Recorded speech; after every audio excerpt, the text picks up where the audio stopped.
Hey everyone, glad you're here. Today we're diving into something that's got a lot of folks talking, especially if you're on Social Security or about to retire. So, you might have heard about President Trump's new, big, beautiful bill, and one of its biggest promises is a so-called senior bonus. Sounds good, right? No taxes on Social Security, extra cash in your pocket, but let's look at what it really means for you. Here's the truth.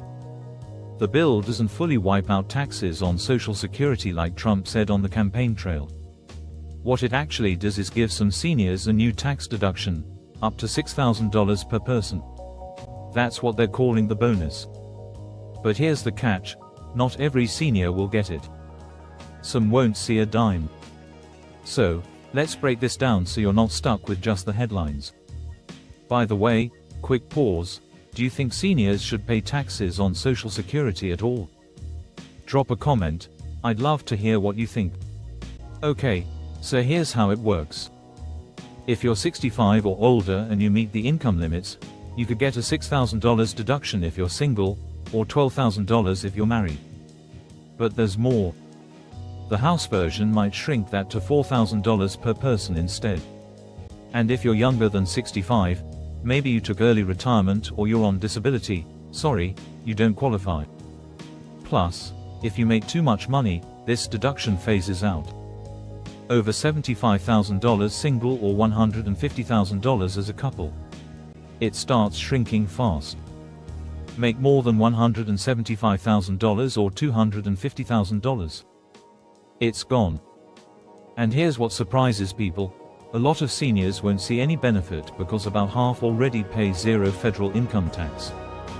If your income's around $30,000, the national average for seniors, the standard deduction already covers you. This new bonus doesn't move the needle. So who actually wins? Mostly middle or upper middle income seniors, folks who still work part-time or draw from retirement accounts. A couple making $100,000 might save a few $100. But if you're living only on Social Security, probably nothing changes. You might be thinking, didn't Trump promise to eliminate Social Security taxes entirely? He did. No tax on Social Security, no tax on tips, no tax on overtime, remember that. But instead of repealing the taxes, the bill just lowers how much gets taxed for some people. Big promise, smaller delivery. And why not get rid of the tax completely? Well, that would cost a fortune, like $1.5 trillion over 10 years. Plus, those taxes help fund Social Security itself. Take them away, the trust fund runs out of money faster. Even this deduction could cost about $250 billion over a decade if it stays permanent. And here's the workaround. They couldn't directly change Social Security taxes because of Senate rules, so they added this deduction instead. The White House says that means 88% of seniors will owe zero taxes on Social Security.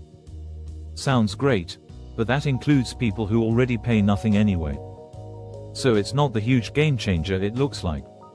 And it's not permanent either. It starts in 2025 and ends in 2028 or maybe 2029. After that, Congress has to act again. So, what does this mean for you?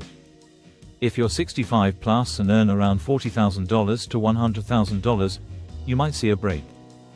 If you're on a smaller income or took Social Security early, you'll likely see no difference.